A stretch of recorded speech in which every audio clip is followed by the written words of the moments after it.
And we are live. Hey, Chris Weibel. What's going on? I am Johnny Cardinelli of A Century of Movies, a podcast, and this is my co-host, Chris Weibel. What's going on, my brother? Nothing, man. How's everything? Just everything good?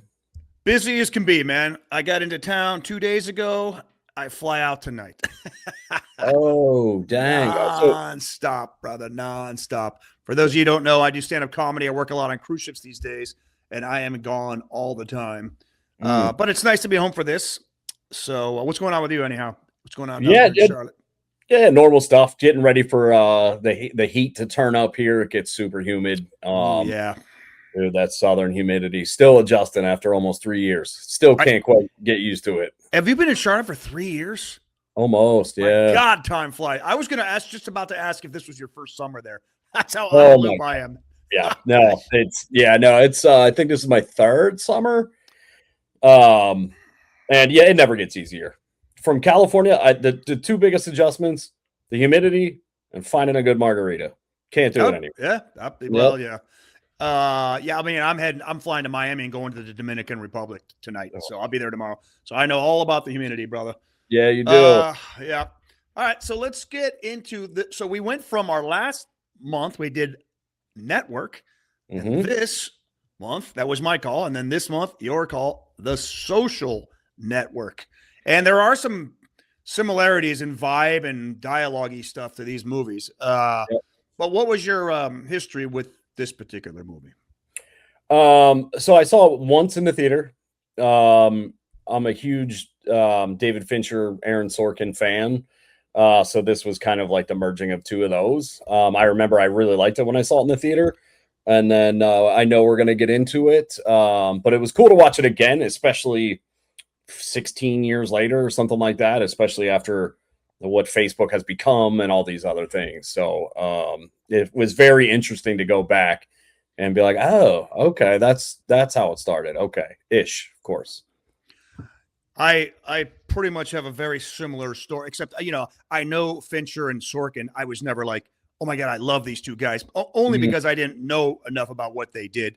Looking it up, I'm obviously a fan of their work. But I had the same exact experience. Saw it in the theaters, loved it. Yep. Not a movie I thought I'd probably ever watch again. All of a sudden, I'm watching, going, oh my God, yeah, this movie. I don't want to say predicting the future, kind of like we thought with Network, but it did. It's prophetic. My whole vibe of watching it was like the memories of when I was first signing up for Facebook and how this, it seems so innocent and, oh, hey, you know what I mean? I don't have to build as a comedian. It was like, first there was MySpace because way back in the day, bro, when, back when computers, when you first get your home, I was literally trying to teach myself HTML to build a little website. And it was just so, dumb looking, Right. but I actually built one, I think it was called homestead.com. You could build a free, but they're so junky. And then MySpace came out and like, oh, you could make your own. This is Dane Cook was the first guy to make MySpace famous. I remember that. As a comedian, but you could make a website that you didn't really have to make. You just plug stuff in. And then Facebook came out and it was a better version. It was going back, hitting all these memories. Watching this movie going, my God, this wasn't that long ago. Yeah. And completely different. And I didn't even join Facebook. I've never been like a big social media guy, as you know, but I didn't even join Facebook till I started doing stand-up because you could kind of advertise yourself that way. You had to have it. Yeah. You had to, yeah. That's how everybody wanted clips and links and everything else. So it was also cool for me, very nostalgic to be like, oh my God, yeah, this started, this is around the same time as all these other cool things in my life too. So it was cool. It was a cool blast in the past. Yeah, this nostalgia really did hit. Some memories came back, and I'm like, whoa!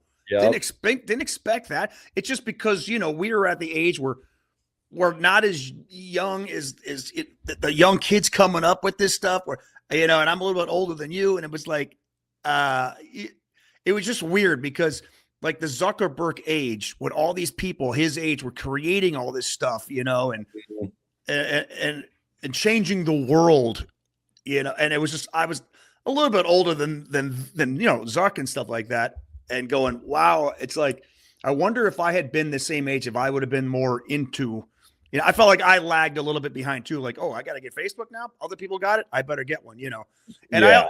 I got one. I've only used it for comedy too. Obviously you run, get in contact with friends from high school or way back when, but I just wonder myself if I would have ever had these kind of things if it wasn't for comedy. I've only ever used them for as a comedian. I've never really created one just so, hey, so I can meet, friends from the past or something, Yeah. Yeah, I was the same way. It's always cool when you like somebody would hit you up and be like, "Oh my God, I forgot all about that guy. Oh, it's so good to know this person's doing well and holy shit and this and that." But yeah, if it wasn't for stand up, I don't think I would have ever even thought about it really. It's incredible. I moved from Cleveland, Ohio to California when I was 10 years old. Mm-hmm. And through Facebook, and this wasn't even that long ago. This was maybe, honestly, I think it might have happened during the pandemic. Through Facebook, I reconnected. I can't remember who found who, but I reconnected with the girl I had a crush on in 4th grade. Damn. I haven't seen her since 4th day graduation. And we reconnected. I had like the biggest crush, my first crush of all time. And she told me she had a huge crush on me back then too. That's like hilarious. You know? And we chatted for a while, and it's funny because I was living back in Ohio for those 2 years during the pandemic. Yep. And she was like wanting to meet up. I'm like, she was divorced, and blah, blah, blah. I had a girlfriend at the time, but I was like, this is kind of weird. This was 4th grade, so. Yeah. But anyhow, the power of Facebook and, and social media in general, and how these guys were just creating this whole world. It was just fascinating to me. So again, I knew the names, but I couldn't, until I Wikipedia, I could not have named off stuff that they did. What made you a Fincher fan? Like what movies, I guess? Oh man. Like all of his early stuff, I've always been a fan of. I'm gonna bring up all of his movies because I've seen a lot of them. Fight Club, incredible, one of my all-time favorites. I was gonna say you've been a huge fan of that movie for a long time, yeah. And then just his style. Even he did a movie called Panic Room, which wasn't a great movie, but the directing was so incredible in it. Zodiac, great. And then maybe like the darkest, like big mainstream US release movie, Seven, which is incredibly fucked up and not like a mainstream release, but it was also just so great. He's got such a unique style that as soon you can watch 5 seconds of it and be like, oh, this is Fincher for sure. It's interesting because when I started watching The Social Network this time, I immediately go, man, I feel like I'm watching a music video. It just had that vibe. Mm-hmm. Turns out that Fincher did a lot of music videos. Madonna, Vogue, and Express Yourself. I'm like, oh, so that guy comes from, that kind of a bit of a background. There was just sort of that, I don't know, vibe. Of course, the music, my God, the soundtrack to this movie. Incredible. Yeah, it really was incredible. I'm looking at Fincher's, The Game. I've seen The Game. I love that one too. Yep. So did I back in the day. I saw Panic Room, Zodiac. I saw that. Did like it. I saw The Girl with the Dragon Tattoo, who starred. Yeah. Rooney Mara, who's in this movie. Yep. I saw Gone Girl. Yeah. I saw Benjamin Button. Yeah. Okay. A lot of this stuff. And he got I think his first movie was Alien 3, I believe. And feature film debut. Yep. And it was such a nightmare, I guess, for him from the studio and notes and rewrite and all this other shit that he was like, I'm just gonna go back to doing videos. I'm never gonna make a movie ever again. And then the script for Seven came by and he got a hold of it and they were like, basically like, we're gonna let you do it your way. And he was like, if you don't that's basically why he agreed to do it. Is he's like, I basically want final cut on this thing. And they were like, yeah, take it. And that's the only reason he's still directing movies now. Oh, wow. Interesting. He's also an executive producer, or was, on House of Cards, which is interesting because I noticed that Kevin Spacey was an executive producer on this movie. Yeah, that's tough. Yeah, it's just such a weird that he's in such a weird spot in life. Dude. That his name is kind of gives you that Spacey. Moving past that, and then Aaron Sorkin. Did you ever watch The West Wing? I watched some of it. I like The Newsroom a lot. The Newsroom was really good. I've only seen it once. It's been a while, but The Newsroom was incredible.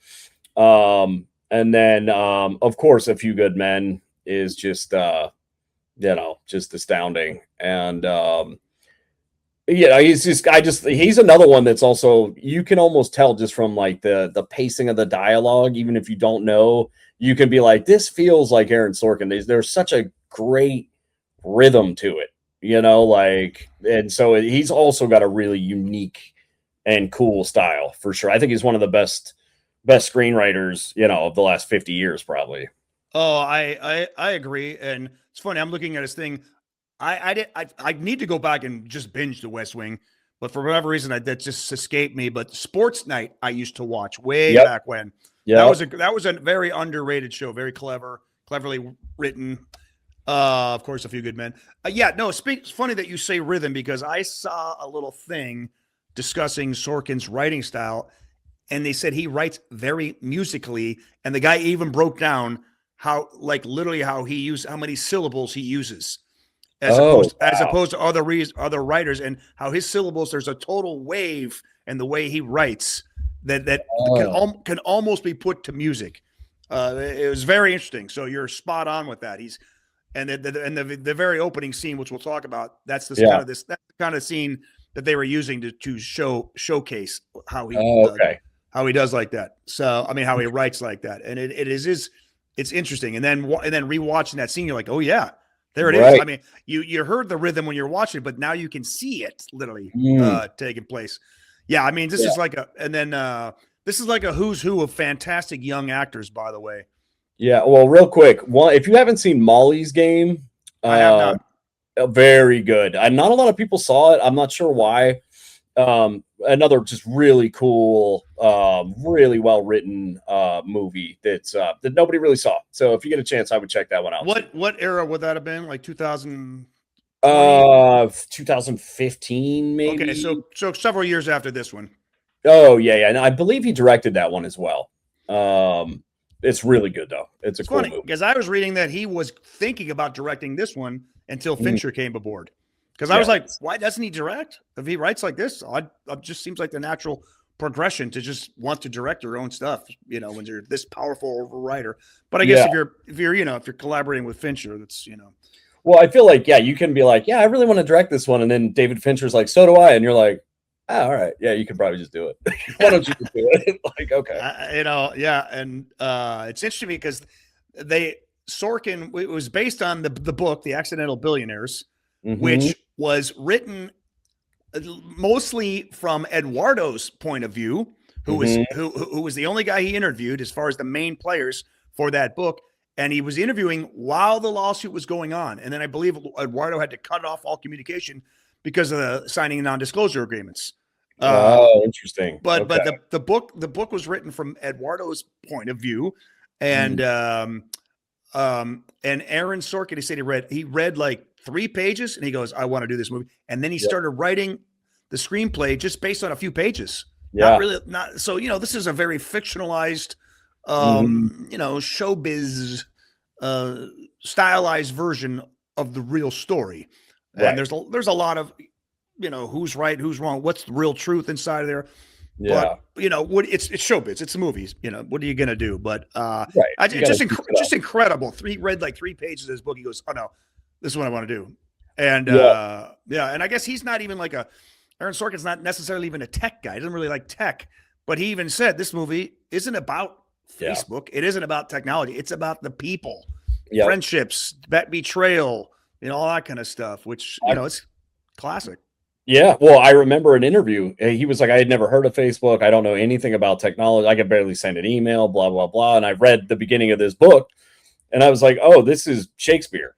Like these are all the elements of classic Shakespeare. Yeah. Like you said, betrayal, friendship, backstabbing, all these other things. And he was like, I'm immediately in. But which is incredible to get hired to write a movie about something you've never even heard of. You don't know anything about, like it's pretty daunting task, I would imagine. Interesting that he said that because we just reviewed Network, and what did Warren, not Warren Beatty, what's the guy's Ned Beatty? What did he say about his speech? He goes, "This is Shakespeare." I'm literally, that's Patty Chayefsky's, you know. Right. And the reason I wanted to do this one, because I was going to do something else, is because Aaron Sorkin mentioned Patty in his Oscar speech for winning for this movie. Oh, did he really? Yeah, okay. That's why I wanted to do Network, because or Social Network, because it kind of like would just tie together. Yeah, and literally, I'm watching this going, it's really cool to watch the two of these sort of back to back, right? Because you're going, oh my God, you can see the influence. You can see he's the heir apparent to this witty repartee dialogue. Some of it goes by you so quick.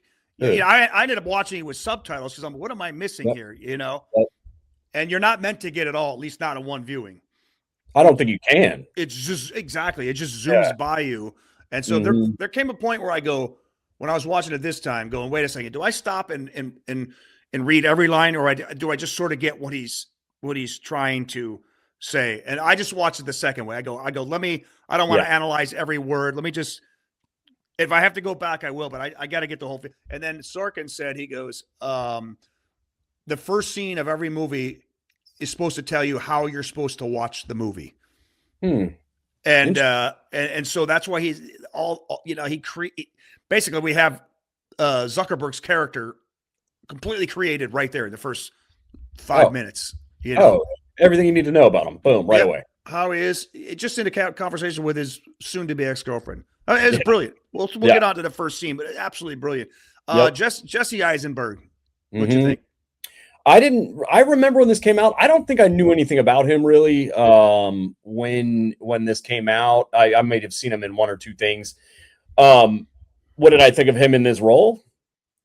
I thought he was outstanding. I really did. I thought he just embodied, and obviously I don't know Zuckerberg, but I found him to be so believable in like this like textured kind of like, I'm an asshole, but I'm like super vulnerable. I thought he was incredible. I thought it was a really great performance. Yeah, I mean, I think by the way, this movie did not win the Oscar for Best Picture. Do you know which movie did that year? Yeah, The King's Speech, I believe. Yeah, exactly. Yeah, just another all-time whiff by the Oscars. 100%, man. It was a fun little movie. It's one that I'll never go back and need to see again. It was, but yeah, but I thought Jesse Eisenberg, I almost thought he was so good. And I'm not the only one who thinks this, by the way, but he was so good that it's almost like you can't separate him from this role for the rest of his career, kind of a thing. Dude, you're almost so like you're Zuckerberg. Yeah, exactly. And it's so funny too, because I was watching this and I was like, holy shit, I forgot how good this dude is in this movie. Where the hell has he been? He should be one of the biggest movie stars. And I wonder if that had something to do with it. I haven't looked him up. I don't know what he's done lately. I think he's doing comic book movies or something. I don't know. I haven't seen much out of him lately, but he just so good. So good. Yeah, I read a little bit. He seems like an interesting person. First of all, he's not a social media guy at all. He doesn't have any social media. He said that they asked him, did you get onto Facebook and to research for this role? He goes, I got on for about 20 minutes. That's it.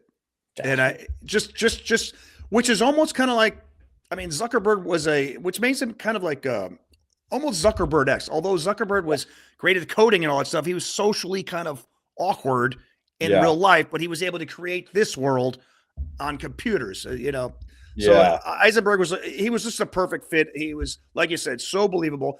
His role was, the way they portrayed him, Zuckerberg, it could have been so hateable, but because he humanized it to some degree, even though it didn't seem like he had a whole lot of redeeming qualities till maybe the last scene, you still did sort of empathize with this lonely guy, this lonely rich guy sitting on top of the hill. It seemed like, who was like so desperate to just be like accepted and just be liked, and it's like, you know what I mean? Like, so like he's so unlikable, but you still feel so bad for him at times, which is incredible. Like, it's just great writing and great acting for sure. Yeah, it's like in the very first scene, which again we'll get to, he says, how do you separate yourself from a bunch of guys who got 1,600 on their SATs? And that seems to be his MO in life. How do I separate myself? How do I become, Well, I'm watching this going, imagine that actually being all these guys come together, all going to Harvard, and they're all geniuses from their little walk of life, and now they're together competing against each other. You know, that had to be like such an interesting world. All these geniuses, a lot of people probably came from money and all that kind of stuff. These guys all did. Speaking of which, Andrew Garfield. Yep. What'd you think? I also thought he did really well. Again, I didn't know much about him. I know he went on to do Spider-Man and all this other stuff. I saw something where he actually auditioned for Zuckerberg. And obviously we know how that went, but Fincher thought he was too likable. He thought he was too nice, but he loved his performance and obviously cast him as Eduardo. But I thought he did a really good job too. I think Eisenberg ran away with it personally, but I thought he was good. Yeah, this was like I think maybe like his third thing he ever did. Yep. I don't think he would have worked as Zuck just because he doesn't look anything like Zuck. Eisenberg is like a Hollywood better looking version of Mark Zuckerberg. Exactly. Yeah. And Garfield honestly is like a Hollywood better looking version of Eduardo, but has a similar hair color, whatever, blah blah blah. Right. I thought Andrew Garfield was phenomenal. I thought he should have been nominated and probably should. I thought both these guys should have won Oscars for their performances. I thought they were both just that good. Not overplaying, playing it very real. There's a couple moments in the movie we'll talk about that were a little, I don't want to say corny. That's because it's not a corny movie, but we're a little more like, okay, you're making a movie. This is a movie moment that didn't really ring as true, but it has nothing to do with the actors. It's just the way it was designed. The couple moments that I just thought were unintentionally funny for me, at least. But I thought he was phenomenal. And what about Timberlake? Dude, Timberlake. I thought he was good in the role for sure. I thought he actually did a pretty good job. It's hard to say because we obviously we don't know who the real guy was. Like we have no basis for who that person was.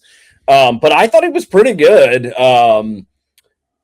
Like he definitely felt the most movie star out of all of them. The most suave, but I thought he did well. Not as good as the other two, but good performance, I thought.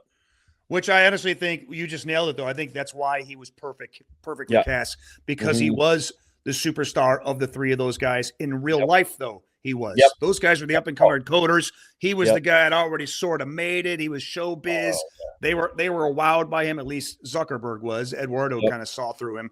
But I thought he was just a perfectly cast part. I'm not saying his acting was so off the charts. You're like, oh my God, but he wasn't asked to do a lot. There wasn't a whole lot of arc for most of these characters. But like you said, the presence, because at the time Sean Parker was the rock star of those guys, and Timberlake, was the rock star of these guys. So I thought it was. I just thought the casting, and then I hate to say it, but we have to get to Armie Hammer. Oh boy, playing twins. Yeah, which I completely forgot all about that, and I looked into it and saw a couple of different things. Why they did it that way, I was unable to find, but it was originally two guys, and then they just digitally imposed him over a guest model or something, and then it was both of them playing the same role. And I also forgot how crazy cutting edge that was back then. Like the articles I found was like it blew everybody's mind that they could do that, and now it's like we do that all the time now. So yeah, I remember when I watched it the first time, I thought it was two guys. I'm like, wow, those twins look exactly alike. I did too. It's like what? Then it was two guys. When it first started this time, plus because I already knew that it was digital. I was like, I kind of would have just rather seen two twins where I could notice that they were two different people. I know they kept giving them different haircuts, so they didn't look like but the voice was exactly the same, and it took me out for about a minute, and then I just completely forgot about it. But Fincher is a huge on technology. He's one of those guys, and so I think that was a big impetus. Now, do you remember the scene where the girls and where Zuck and and Eduardo were banging the chicks in the bathroom at the club. I know exactly what you're going to say. Yeah, I saw this too. Yeah. Yeah. So, the guy, when they were standing outside, the guy who came up to him, hey, they're like, hey, the girls are in there. That's the other guy, right? Yeah. Yeah. So they gave him that role, like that little part. And it's like, so he could have a little bit of FaceTime. So that's the actual guy who played the other Winklevoss. Yeah. Interesting little thing there. The rest of the characters I thought were all just super well cast. Oh yeah, right down the line, and we can get to some of them more later. So let's let it be on. Yeah, and this, like I said, dude, the soundtrack, which I believe won the Oscar for best original score. Yeah, okay. Yeah. Oh yeah, just amazing. Just a lot of things. A lot of things were just so perfectly all together on this movie to make one. The sum, literally, a bunch of parts that were all phenomenal created a sum that I think is even bigger than all the parts because it worked so perfectly together. So let's just get into the movie itself. Yeah. All right. The incident. Let's talk about the inciting incident. This is Act 1. Dumped by his girlfriend, Erica Albright.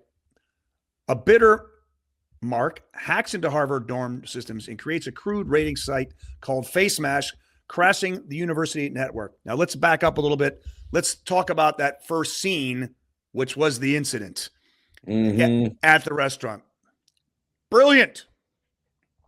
It's incredible. I mean, it's just like I remember watching it in the theater and being like, did I miss something? Like no movie. I've never seen a movie really start like that, where it's just two people like pop, pop, pop, pop, pop for like, it was 8-10 minutes long of just two people talking. And I remember the first time being like, did they miss an opening sequence or anything? Like you're just boom, right in there and immediately just trying to keep up like with what's going on.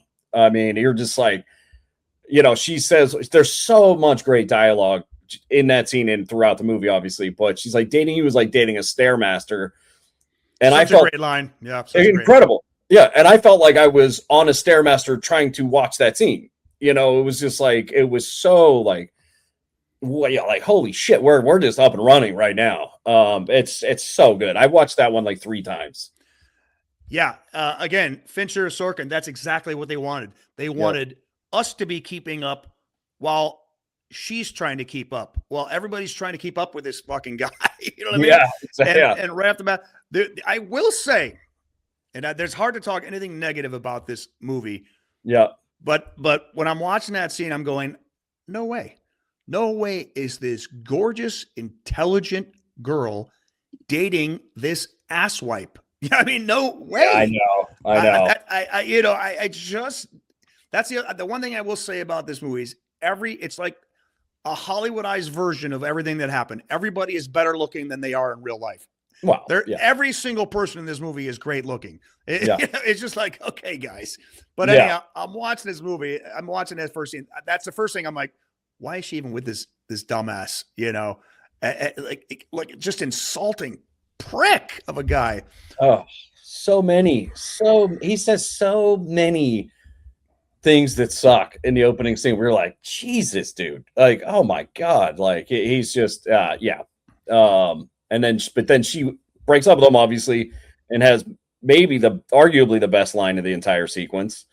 At the end, when she's like, you're going to go through your whole life thinking women don't like you because you're a nerd, but I want you to know from the bottom of my heart, it's because you're an asshole. Yeah. And then just walk off. And it's just like, there you go. Yeah. And it was interesting because, again, when I was watching it too, I'm going, man, 60% of this going right past over my head. Like I can't hear, I don't know what he's saying. What is it? He's just spewing out all these weird facts. There's more geniuses in China than than their population in America, which is not true, by the way. But it sure seemed like it when he said it. Yeah. But the whole thing about the rowing that cuts him to what he's not. Yep. He's not a big athlete guy, Yep. So his defense mechanism is to just tear people down to bring himself up. Yep. And put people down. And that's a defense mechanism that everybody in the world uses, Mm-hmm. It was just interesting to see him. They're establishing who he is right off the bat. This is who this guy is. Yeah.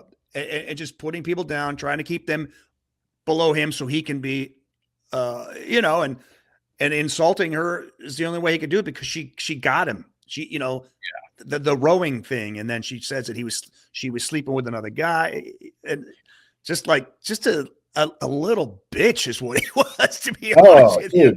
I honestly thought she should have just threw a drink in his face and stormed off. I was waiting for it. Yeah, I honestly thought that would have been more realistic than just like, I'm breaking up with you. You're breaking up with me? What? You know? You know, again, it's a movie choices, but I would have loved to have seen a little bit more of a storming off moment. Yeah. Where it dawns on him that he actually, fuck, I really fucked up this time.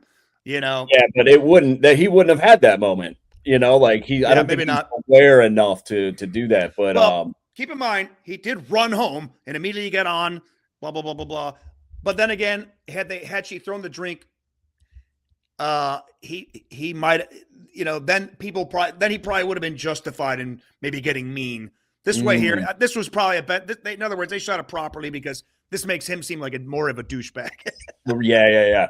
And then she's like, "What's the easiest finals club to get into?" And it just sets him off. Like, I mean, like a simple question. And she's like, "No, I just asked you because it's the common sense. Like, what's the easiest one?" You know, and he just keeps getting angrier and angrier. And it's just like, holy shit, dude. Well, remember, he corrects her. Final club, not finals club. Hey, there Finals you go. Club. Yep. Yeah. Yeah. And then, you know, he mentions all the ones that he wants to get into. He wants to be someone. He doesn't know how to do it at this point in his life. Yeah. Because, you know, he's a nerd at this point. He's done nothing. Although I did look back and stuff. This dude was like creating like computer stuff when he was 11, 12. Yeah. Like he was a genius like early on. His parents were like, I believe, a dentist and a psychiatrist. He created something when he was like 12 years old called ZuckNet. I heard some about this. I saw something. Like apparently it was a way for the computers, his family's home computers, to communicate with the computers at their work. Like, this guy was off the charts, man. You know what I mean? Jesus Christ. Yeah. And then he has another all-time douche line where he's like, you don't need to go study. And he keeps saying it. And she's like, "Why do you keep saying that?" And he goes, "Because you go to BU." Like, I know, dude. Just like, it's such a dick move. You know what I mean? And again, that's why I'm going, why is this gorgeous girl dating him? What is she seeing him? Yeah. Who knows how long they had been together. In my head, this was maybe his third date, but it obviously was probably longer than that. But you're right. Like, I think it was sort of established that they were dating. Yeah. Totally. Crazy. That's the other thing that doesn't ring. That doesn't ring, I think, completely. This is, you know, again, a showbiz version of the story, but, you know, Zuckerberg in real life met his girlfriend, I believe, in sophomore year of college, and they're the ones, they're married now. So right. Yep. So this is going to, you know, stylized version, blah blah blah blah blah. But I thought she was perfect casting. Rooney Mara, who's married now to Joaquin Phoenix, by the way. Yeah, and I thought she was great. And it's funny because the first thing I saw her in was with the dragon tattoo. Yeah, I forget the name of it. And I'm like, this is because she had all the face piercings and stuff in that. I'm like, this is the same person. It's so much different. I couldn't believe it when I looked back. I was like, wow. Oh yeah. This is another one. I had never heard of her either before this one. And she was great. I think, and she's barely in it, but very memorable. Very absolutely. Yeah, absolutely. She's sort of the beginning and, you know, the end kind of, you know, plays a great, you know, minor role, but really important role. Fantastic. Yep. Another thing I was going to say about this scene, you hear them talking and there's a lot of chatter in the place. Yeah. And generally in movies and stuff, that the extras they sort of just lip service. They don't really talk. So you can hear the mains. Yeah. And then they'll add in, you know, the ambient dialogue, whatever.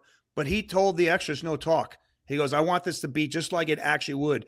And there's a lot of scenes, the ones in the club with Justin Timberlake, where they're talking loud to each other in a club, just like you actually would. Yeah. The club scene, especially, like, I'm watching, I had to like turn it up and be like, wait, like, you know what, like, Who does that? You know, like they're yelling, having conversation, just like we do, just like everybody does. Yeah, you know, which I thought was really cool. Mm-hmm. So basically, this first scene just sets the tone, man. And the one thing I will say that even Zuckerberg said about this movie, they said they nailed his wardrobe. He goes, "That's exactly how I dress." Right? Yeah. I the saw flip flops and the hoodie. It's like this guy got rules. They made a real thing about the flip flops when they panned down to his feet at the Yep. You know me. Interesting. I'm a big flip flop guy, so I love that. Absolutely. Okay, we're still in Act 1. So he runs home and he hacks in and he starts just coding while drinking. Yeah. And you're like, roommates are all going. I'm just picturing this guy because it was bringing me back to my college days, and I'm like, this guy he's just a normal college kid. Is obviously insanely intelligent, but he's in his little. I was picturing myself in that world. Imagine being in that world. I know it wasn't shot on Harvard. Harvard doesn't allow movies to be shot there because Love Story 1970 shot there, and some trees got ruined, so they don't let anybody shoot there anymore. But still, you feel like you're in that whole East Coast privileged college environment, going, God, what an interesting little world to be involved in. All these geniuses, mostly probably from rich families, and going, what a world just to be involved in. I mean, I wish one of my buddies went there. All my friends are idiots, though. But if I had a friend that went to Harvard, I mean, it would be fun just to go for a weekend and just go to these Harvard parties and just hang and just the people observe you would be like, what the fuck? Like, I mean, even the way they dress, everything's just I don't know, just rich. There's just everything everybody just looked rich. Yeah. And all the the parties were obviously it's stylized Hollywood. Everybody's great looking, but I'm like you, I was like just to sit in the corner and observe this world of these super rich, super smart, privileged people and how they all interact with each other. And these secret societies, the final club, and like all this weird, like, oh, Jesus. The Phoenix and stuff. Yeah, it's just like a world that very few people will ever know. So he goes in and he starts, hacking into the system and makes the crude website Face Smash. Now, I honestly don't know if this is real time or movie time, but I did look up to it. He did create this Face Smash where you compare, and I guess within 4 hours they had like 400 or 500 people already on it. Yeah, just incredible. And I'm like, really? Yeah, because in the movie it's like almost immediate. You know, the girlfriend's at home and the guys are knocking out with a bra. Because he had blogged about it. Which there's no way that happened. Like, hey, let's go bring a bra to her place. This nice girl. Oh, it's like, okay, take it easy, Sorkin. Right? It's back off, bro. Yeah, that's not actually going to happen in real life. Yeah, immediately, let's get a bra and run over there. Yeah, where'd you get the bra, dude? Exactly. What? All right. What was the point to put this nice girl down? Yeah, it was one of those scenes where like, okay, unnecessary, but I get it. Yeah. But it also, I think at that moment, I'm talking about the real Zuckerberg. He creates this thing. He creates this thing because he's kind of drunk and he's kind of pissed, and then all of a sudden, 400 people, ding. Yep. That had to be like I'm onto something here, and that's when all the things start happening in a brilliant mind like his. Yeah.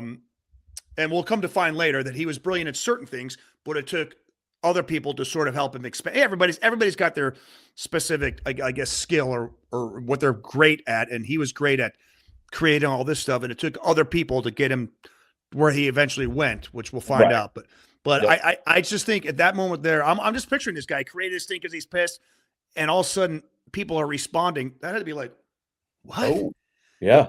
Because we're used to that now because, we post a picture, we post a joke or whatever. Anybody post something online. How many likes? Did you get any comments? This is all new back then. Yeah. To go that and see other people you don't even know, like responding. Yep. Jumping in. That had to be kind of fascinating. Just fascinating. Yeah. So, okay. So then we go to the pivot. This is Act 1 still. Act 1 is the catalyst and the concept.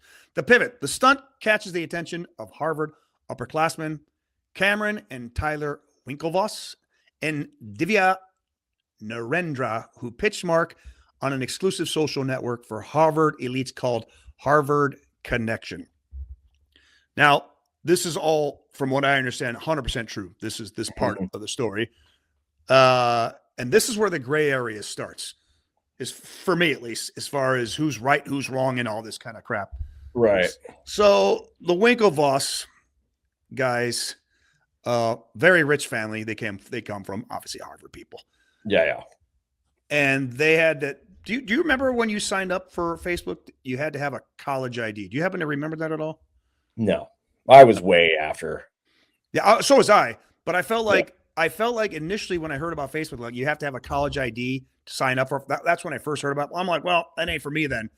And then I go, I wonder if I could go get my old college email and sign up, because there came a point where I was just fascinated. And then by that time, they opened it up to everybody. But I remember when I first heard about it, you had to have an EDU kind of email. Interesting. Yeah, kind of way back when. So these guys, they have, which is a good idea. They wanted like the social network for everybody in Harvard, the Harvard Connection. Because, let's be honest, it even shows in the movie. These guys were Harvard guys. They loved everything about being Harvard. Our status as people, we are class individuals. We and they're just Harvard through and through. And honestly, their idea wasn't a bad one. Yeah. It's odd, like, to just do it just Harvard, but I mean, I think. Oh, I think that's why, though, because they're nobody else belongs on our website. We are Harvard. I don't. Yeah, no, I get it. Like I can understand why it's cool, but I guess looking back from how big Facebook is now, like, why would you ever limit it in any way? Which obviously they weren't thinking it was going to ever be that big. That's what I'm saying. I think they really thought it was a cool Harvard idea. I don't think they were thinking this is going to turn into something monstrous, or was this like their genius plan to get rich? First of all, they were already rich. I just think that they were, like I said, Harvard guys through and through. They're Olympiads. I mean, they're already set. So in life, but they come to him. And now I was going to talk about this later. Might as well just talk about this right now. So if you look at this moment where the Winklevoss, they hear about, they see the face mask. They know this kid's got something that they don't have, which he knows how to put this all together and make it happen. Yep. So they go, connect with him, and they bring him to that place where he couldn't get in. We'll bring you to the pool table. Remember? The exclusive house. I forget the name of it right now, but they're showing hey, this is what we can offer you. And he's like, I'm in. Right. And then, so this is sort of where it all goes. This is where I think Zuckerberg's mind starts expanding as to what this could be. Yeah. First of all, he's starting to get a little popular because people know who he is. But also the fact that these two big shots want part of this, he's probably going, there's a reason for this. Mm-hmm. And also, that's what he wants to be, like this upper echelon. He wants to be friends with these guys. Yep. So I think, I don't know that he got the concept right then, but I think he was in the room that he wanted to be in with the guys he wanted to be in, and he was like, yeah, I'm in. Fuck it, I'll figure out the rest. And then he starts to kind of piece together, like, oh, this is actually a pretty cool idea. Yeah, that's what I'm saying. I don't know that that's the complete idea, but I think this is when he realized I'm onto something. Right. If these guys want to be part with me. Yeah. To me, looking back now, the Winklevoss, you probably know, so you've written a bunch of screenplays, and out here in LA, I've talked to a lot of people who go, hey man, I got a great idea for a screenplay. I'm like, well, why don't you write it? He goes, no, I don't write them. I just come up with the ideas. I've had people say that. Have you ever met anybody like that? Oh, so many. And then every time you hear the idea, you're like, no.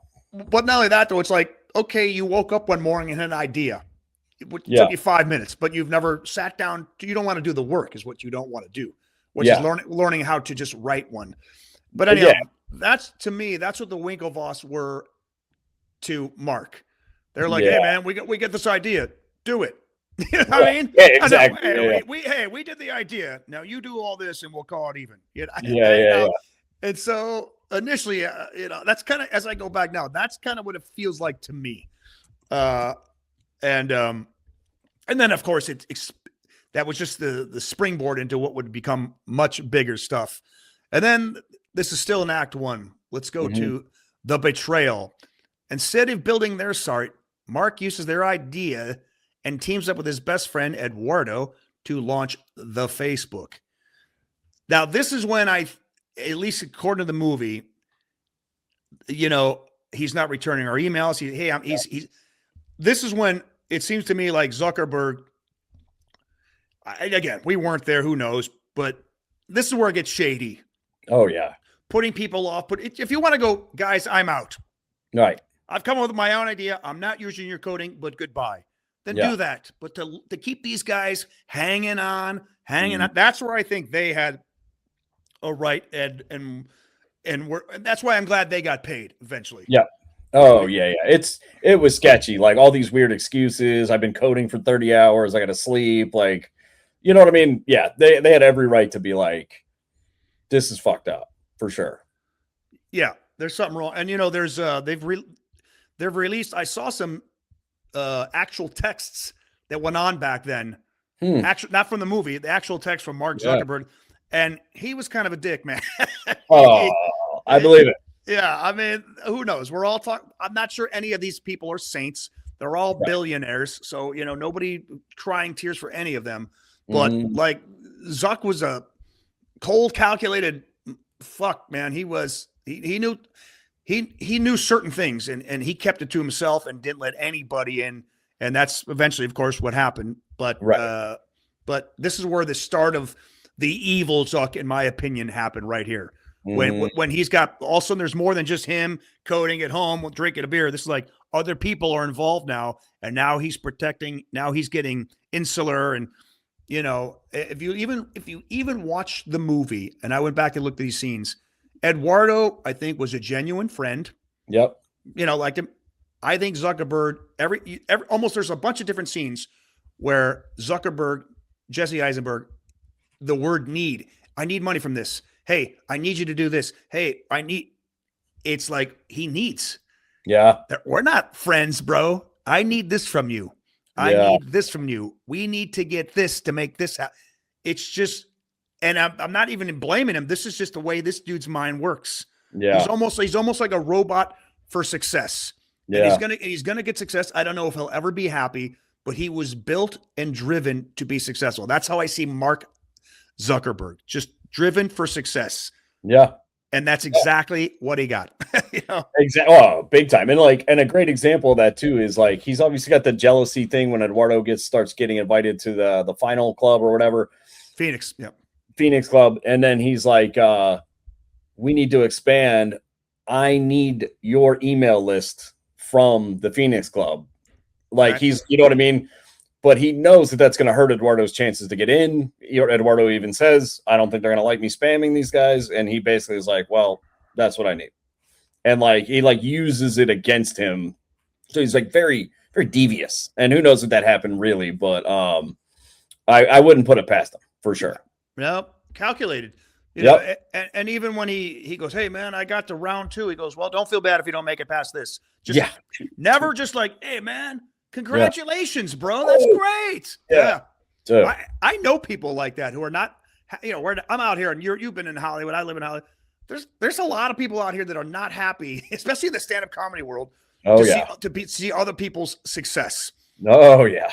At all. And it's maybe another, I'm sure it's just in other businesses too. This is just all I happen to know. It's out here, but there's just so many people that just cannot, it just drives them mad to see other people happy and successful at getting something that they don't have. Just enjoy where you are. Enjoy your lane.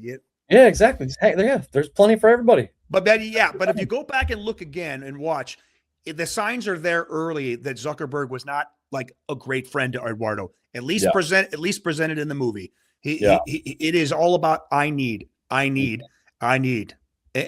you are here to help accommodate that, or I don't need you anymore, which is pretty much what happened down the way. Yeah. So again, these scenes are so phenomenal. And by the way, we didn't even talk about the structure of the movie. Remember the first scene that you were talking to? How long did it go? It went on for just over 5 minutes. of nonstop dialogue, it would generally you're screenwriter. They say 1 page of dialogue is 1 minute of movie time. Yep. The first scene was over 9 pages of 9 pages, and they crammed it into 5 minutes, and it was all dialogue, no action, no moving, no nothing. 2 people at a table sitting talking. 9 pages of dialogue to open a movie. It was crazy, and I don't know if you saw this, but I heard Fincher sat down with a stopwatch and was like, with the two of them, and was like, this scene needs to be like whatever 5 minutes and 15 seconds. So you just rehearse it until it is, and was like, figure it out. Like, if you think you're going too fast, you're not going fast enough. And just sat there and just made them do it. They did 99 takes of it. Just gonna say, did you hear how many takes they did of that scene? Unfucking believable. You imagine that scene, 99 takes. Dude. Hopefully that was the last scene of the movie they shot, because everybody needed a vacation after that, for sure. And I believe it was minimum 3 weeks of rehearsal before they even shot this movie. So I mean, it was pretty well rehearsed. Yeah. But you know, but like you said, like we talked about, man, that scene sets the tone for the whole movie. So he wanted to get it right, and I'll be damned if he didn't get it right. So okay, so now we're on to Act 2, The Rise and the Rift. So the expansion. The network expands to other Ivy League schools. The Winklevoss twins attempt to stop him through University Disciplinary Board, but Mark ignores them. So we've already kind of talked about how he was ignoring them, but now the Winklevoss are trying to, like, we got to do something, cease and desist. We got to do something about this guy. Yeah. I don't want to, what I was going to try to say is, what did you think of the structure? Because we're in that thing, and all of a sudden we just, without telling us that we're now skipping to the lawsuit. Now they're just sitting at a table. Yeah. And it takes us a while to even realize, oh, this is in deposition. This is forward now. This is not. Right. And then back and forth the whole movie. But like, just like trying to like conceptualize how you would, like, I would imagine you wrote them separately and then find a way to like interweave it, but just how you can trust the audience to be like, oh no, they'll just they'll pick it up that this is in the future. And like, to be able to tie it like so seamlessly, it like this is where this is rooted, and then jump to the future, and then jump back and move around and have it flow just seamlessly is just it's just mind blowing. Really is. The editing was just superior. From what I read somewhere that Fincher initially wanted to make this mostly a courtroom drama, not have all the other stuff, because it's courtroom drama. A Few Good Men. He's great at that stuff. You can be dialogue-y in courtroom dramas. That's how they are. But they eventually obviously did this back and forth story. And again, like you said, seamless. Once it took me a couple times to go, oh, wait a second. This is now the depositions. This is the court. Right. First of all, wait, are they in front of the school board now? What happened? And then going to your point about how the Winklevoss twins are men of Harvard, that I found that so infuriating that they're such like Harvard elitists, that the one was like, oh, we're men of Harvard. We don't sue. We don't do this. Like, we'll ask him nicely to stop. And the other guys are like, are you out of your fucking mind? Like, this thing is up and running. And like, it just kept getting bigger and bigger. And he had this whole, like, this is the handbook of Harvard and all this shit. And I was like, dude, that ain't gonna work, man. This is not the way to go here. Yeah. At some point, you got to see the fucking light, man, and see, especially for guys as brilliant as them who, I don't know them obviously, but they come from multi-millionaire families. You think that they would have much more of a cutthroat sort of, know when they're getting screwed over, and be angry to the point where let's sue, that whole gentleman of Harvard thing was a little bit bizarre. I don't know how much truth there was to that, but I'm agreeing with you. I'm like, what are you guys doing? Yeah, guys, get off your asses. Like, is it because you're already super rich, you're not that worried about it? Like, but yeah, that was like, as you say, like, I'm not buying it. That was when I was kind of like, I don't know about that. But. Yeah, I was going, okay, this, I don't see how this is really happening like this, but which there's a funny scene when they we'll get to it later, but when they're in the rowing thing and the one brother finally go. It's the funniest moment of the entire movie for me, but we'll get to that in a little while. So again, what'd you think of the courtroom scenes, by the way? Because we haven't really talked about them. Yeah, some of my favorite dialogue in the whole thing is in some of those scenes.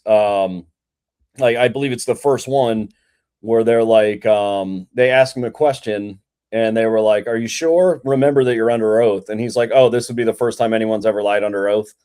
Like just like these little daggers that he's like just throwing across. You get like as much of an asshole as he was in the beginning. Now that he's got money later in the deposition and all these other things, he like some of the things he says is just really, really bold.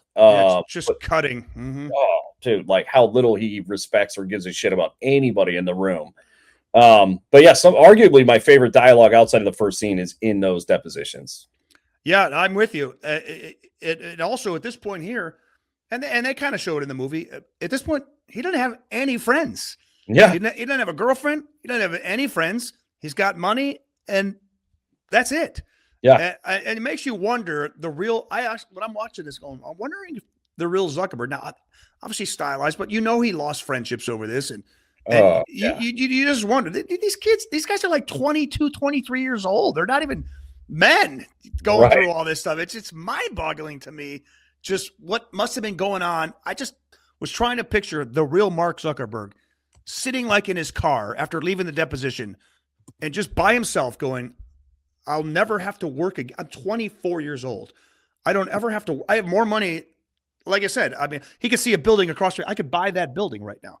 Oh, yeah. I just wondered, to be in that elite, just what goes on in a person's mind when is he happy? Is he looking going, what am I doing with my life? What do I do now? Yeah.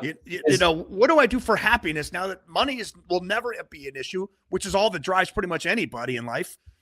And he's 23 years old and that's gone. He doesn't even have to worry about that. It's like, oh my God. Yeah. And like, is it enough? Like, can somebody like that ever be satisfied? Is it like, just, we got to keep going. I remember I read an interview when this came out and somebody asked Sorkin, what was the most difficult part about writing this movie? And he said it was the legality of it. And his quote was something along the lines of, every single page I wrote, I had to run by Sony's lawyers to make sure I wasn't slamming this kid too hard. Every single word. Because if I slammed him too hard, Mark Zuckerberg at 24 years old would have owned Sony. He would have screwed up. Like Sony would not have been able to. The law department at Sony would have gotten blown out of the water by the law team he could have put together. Like, absolutely, he would have owned Sony, which is a wild thing to think about from a kid that young. Yeah, 24 years old, and I mean, what the fuck, dude? Yeah, but when I'm watching that movie, along with the story, I'm just going, who these people to just have all this money at this age and what a weird life they're all going to go on to lead, Just money's no longer a billionaire in your 20s. Like, what the and changing the world from your don't. I don't want to get off top of it. It was just fascinating to me. This world that these people exist, these very few people will ever experience. They're like the and it's not back in the Industrial Revolution, the Carnegies, the Rockefellers. That took time. You had to go buy stuff, and you had to steal. You had to create engines. It took them time to build up their wealth. These guys are fucking doing it from their dorm room, just with a computer, just sitting there drinking a beer, becoming billionaires. I mean, it's just insane, man. Well, I mean, it really is. Like, half drunk, and you just create something that changes the world. You never work again. You're like, oh, that was cool. Yeah. What are we doing now? I mean, exactly. What do you do now? I mean, obviously they've done things, but I just, like I said, I picture these people when they're all alone by themselves with their thoughts. What do they think about? What are they happy that they were chosen to be the billionaire? Or was it that are they ever worried because of where the world has gone because of things like Facebook? Who knows? But that's the things those are some of the things that I was thinking while I was watching this movie. Let's be honest. They kind of paint Zuck to be a very lonely guy. He never looks happy at all. He never looks happy. In fact, he looks downright miserable most of the movie. Yeah. So, all right. So then, we're kind of glossing over because everybody who's seen this, they've known the whole story. Yeah. Hitting the big boards here. So then they start expanding, like you said. to they sit down and go, hey, we want to get into Columbia, Yale. And he mentions BU. Yep. Oh, yeah. Because what's driving him? Still that one girl. So to that exact point, the scene before that, he runs into her at the restaurant. That's right. He tries to apologize, and she shuts him down there. Hold it now. He didn't exactly apologize, though. He just wanted to talk. Well, okay, fair enough. Oh, that's a good point. Presumably to maybe do his version of an apology. There you go. Hey, can I come talk to you? And she's like, nope. So she shuts him down publicly, and I think literally his next line is, "We have to expand." Exactly. Driven again. It's the threat, like the through line. It's like this. He's been hurt, so his vengeance is like, okay, well, now I'm going to put this right in your face. Mm-hmm. Yeah. Well, this is how I'm going to get your attention. Yeah. This is how I'm going to. This is how it's funny. My dad, whatever your sexual orientation is, but just for this purposes, my dad told me a long time ago. He goes, a guy. I'd say I was probably a teenager. He goes, a guy left to his own devices. He'll just kick back, have a good time. It's when he wants to impress a girl. That's when a guy gets moving. Yeah. Or if you want to, whatever, like I said, your sexual orientation is. But sure, he goes, when you got, and I look back now, I go, why did I learn how to play guitar? Because I saw my buddy Andy getting attention from girls playing guitar. That's why I play guitar now. You go. Yep. Pretty Ray much. Ray Cardinale knows about life, dude. Dude, he's got he's always had these quick little things he said that are spot on, man, and I never forgot them. Love it. Oh, by the way, way back after this, now it's getting popular now. Face Smash, and he's in his classroom, and somebody slips him that note.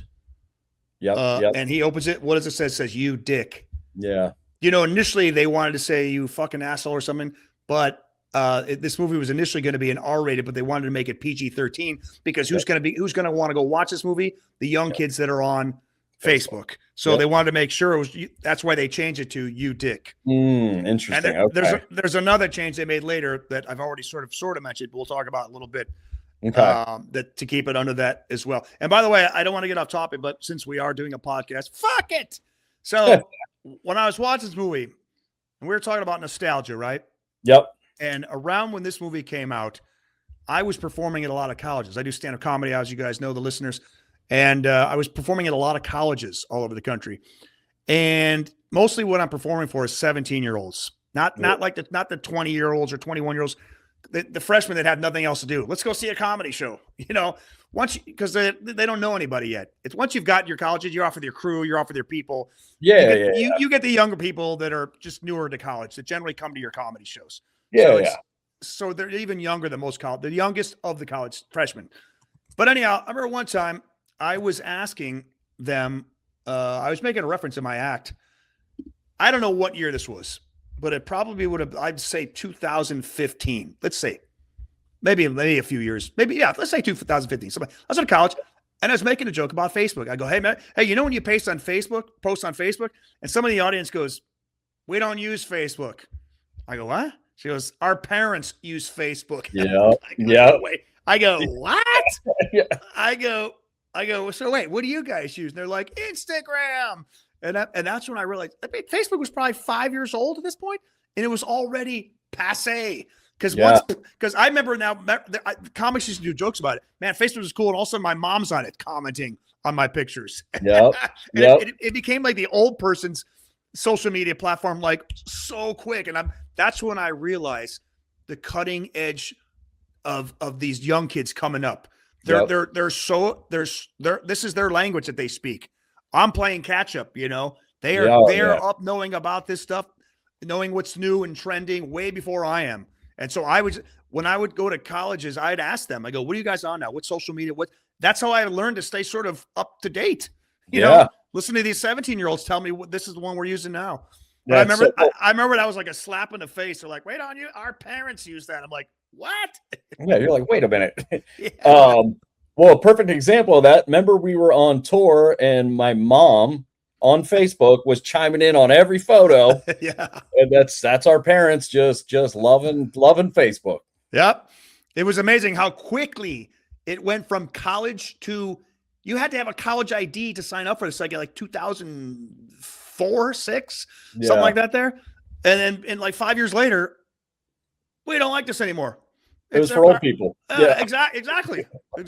So funny, man. So funny. Crazy. So anyhow, I'm trying to think. I'm sure we're missing a few little things right here, but yeah. Face match. Because I have all these notes I wrote, but to go over them it'll be a 4-hour podcast. Oh yeah. So anyhow, now we did the expansion. So now we're at the midpoint, and this is when things really start to get. This is when things really start to get real. Mark and Eduardo meet Sean Parker, founder of Napster, whose charismatic vision of a global billion-dollar company alienates Eduardo. So remember the scene where Sean Parker's in bed, has a one-night stand with the girl who turns out to be Dakota Johnson. Right, yeah. Who I didn't even realize when I was watching. I didn't either. Well, I didn't realize it. I was too busy looking at Stanford. Apparently it didn't happen exactly like that. Right. It was Sean Parker's roommate's girlfriend who showed it to him. Yeah, I saw that too. Yeah, but either way, what'd you think about how this all started to? I thought it was great, and it's a great introduction to the character. 100%. Yeah, like a one-night standy kind of thing. He's charismatic and charming right out of the gate. He's witty. He's funny. He's like slightly dangerous. Yeah, a little bit. Like a lot of times, one-night stand, it's like, I got to get out of here. He's just hanging out. Let me check my email, take a shower, Yep, exactly. Too cool for school. Got it all under control. Yep. Yeah, like I invented Napster. Basically, everything that Mark Zuckerberg is not. Exactly. 100%. And great character intro. And I remember the first time being like, holy shit, I didn't know that the guy from Napster was involved, but what kind of role does he have, having no idea where it was going to go, obviously. But what did you think about it? Yeah, first time I saw it in the theater, same thing. I'm like, oh, the dude from Napster was involved in all this? Yeah. Holy shit. Yeah. I thought it was great. Again, economy of filmmaking. We've got this character down right off the bat. He's one night stand, but he's cool as hell. He knows her name. She tries to call him out, but he's likable. He's smart, and even when he's wrong, he's still charming. Just charms literally the pants off of her. Okay. Yeah. And eventually, and then later he charms the pants off of Mark Zuckerberg because he's just got that thing. But what it is to me, it weird how this, for me especially, or you too, you're in Charlotte now, but you know the difference. New York and LA, there's just like a different vibe. East Coast, West Coast. I'm not saying, I know Harvard's not in New York, but East Coast, West Coast, there's just these two different vibes with, especially in the arts. Let's just use stand-up comedians as an example. A lot of people think, I've heard people say that in New York, in stand-up comedians, you learn how to write. You become writer. Yeah. But LA comics are more performers. You learn how to perform in LA. It's a very simplistic and not completely true generalization, but it does make some kind of sense. Right. LA just has more of a show busy vibe, whereas New York has a more of like gritty, down to earth. Let's work kind of a vibe, and that's exactly what these two things are meeting. Sean Parker, he's not LA, but he doesn't matter. It's West Coast showbiz vibe. He's a brilliant guy too. He's foreign Napster, but he's the rock and roller guy. He sees something that Zuck doesn't yet. Yeah. And he sees down this road. He's been down this road. He knows this world. He sees the big picture because he sees the showbiz in all of this. And so, how did he? I'm spacing right now. How did he get? Did he get in touch with Zuck? How did Zuck end up winding up going to LA? I forget right now. Yeah, so he asked to log in. He sees the Facebook or whatever, and then he's like, "I need to find you, Mark Zuckerberg." And then I think Eduardo said during the deposition he had just set up a meeting. I think he reached out to Zuckerberg, and that's when we get the scene with the Appletinis at the dinner and all that stuff. And that's when they first actually meet. I remember they met. I don't know why I'm spacing on what was the impetus to fly out there, though. He goes, "You guys got to come out here." And they just flew out here. Because yeah. So well, they met at the dinner. I believe that was in New York. I can't remember where it was, but he's trying to get them out to Palo Alto, Silicon Valley. But Sean Parker was back East Coast. I thought he came east to meet them and then went back. I can't remember. Either way, yeah. So, but he's trying to lure them out to Palo Alto, Silicon Valley. It makes sense, right?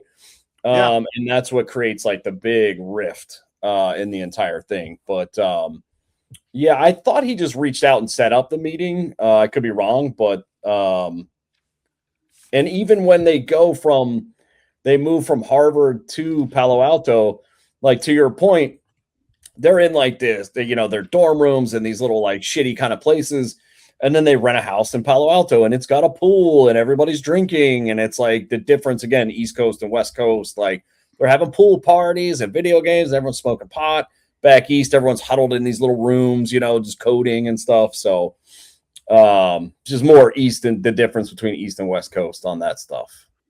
Yeah, 100%. I literally blowing my mind that first meeting, how they wound up out there, going out there. That like Sean Parker, we saw the chimney. Hold on a second now. The Winklevoss, meet press. Oh, wait a second. Let's backtrack for 1 second here. Okay, I want to talk about my favorite scene in the whole movie. Okay, so we're going back to the Winklevoss twins were pissed, and they set up a meeting with the president. Oh, dude. Because they are the Winklevoss, and they are allowed to do this. Yep. Yep. This was my favorite scene in the whole fucking movie, dude. Yep. It's up there for me, too. Yeah. The dean. The actor's name is Douglas Urbanski, who's I think I'm more of a producer, and I believe he used to manage Gary Oldman, maybe still do. But he's not so much just an actor. Dude, he fucking stole the movie, bro. So great. Yeah. Larry Summers, that's who he's playing, the president. Yeah. Yeah. And he's like, he goes, like the Winklevoss twins, like he stole an idea that could be worth millions. And he goes, millions? I think it's time for you to just get a job. Like he's just like national. He's sitting there, they're talking. He just turns, he goes, Ann, punch me in the face. just the way he delivered that, know. Yep. And then they go, what you just said makes, he says something to them, to the Winklevoss. The one Winklevoss guy goes, what you just said make no sense to me. He goes, I'm devastated by that. Yes, I have that on my note too. Yeah. Right in their fucking, dude. I laughed out loud. Yeah. At the way he that guy was just perfect for that role, man. Yeah. They say something to him too, like with all due respect, you don't know what you're talking about. And he's like, well, I was the Secretary of the Treasury, so with all due respect, I think I do know what I'm talking about. Just this crazy shit, dude. Yeah, that guy stole the show. He was great. Yeah, that's a scene I'll go back and watch again just for him. Yeah. It's good. Oh yeah. I do have in my notes right here, by the way, that they did meet Sean Parker in New York. He came in and I think the one thing, he's cool. He's just, and I believe it was because the deposition, they were doing voiceover and then they switched to the deposition. But that's when I think Zuckerberg even acknowledged, he added the one thing that was really important as he's leaving. He goes, lose the, just Facebook. It's cleaner. And he was right.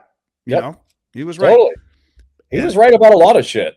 Yeah, exactly. That's what I'm saying. He saw the bigger world and he was so busy. He's all that kind of stuff. And, so then now, like you said, now all of a sudden, once Zuckerberg, again, who knows how real life this is, but he is just mesmerized by Sean Parker. He wants to be that guy. Yep. And Eduardo sees through him to some degree, but also I think Eduardo just kind of limited in scope. Yeah. And I think what really happened in this moment, probably in real life and in the movie, is Eduardo was just getting passed by. Yeah. He was just getting passed by. He doesn't have the vision of Sean Parker. He doesn't have the brilliance of Zuckerberg. He's this guy in the middle who's almost not needed anymore. He was needed at the beginning, but he's really not needed anymore. It comes to pass that that's exactly what happened. But this is literally what's happening.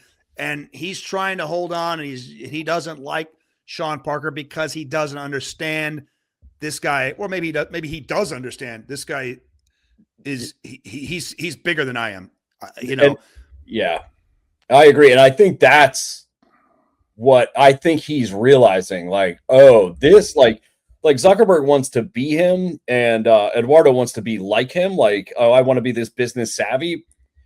And I think he can tell, like, oh, this dude is a fucking threat. Like, this dude can do my job a million times better than me. Like, oh shit, this is the problem. Yeah, Eduardo, he's going to New York trying to set up meetings and knocking on doors and make.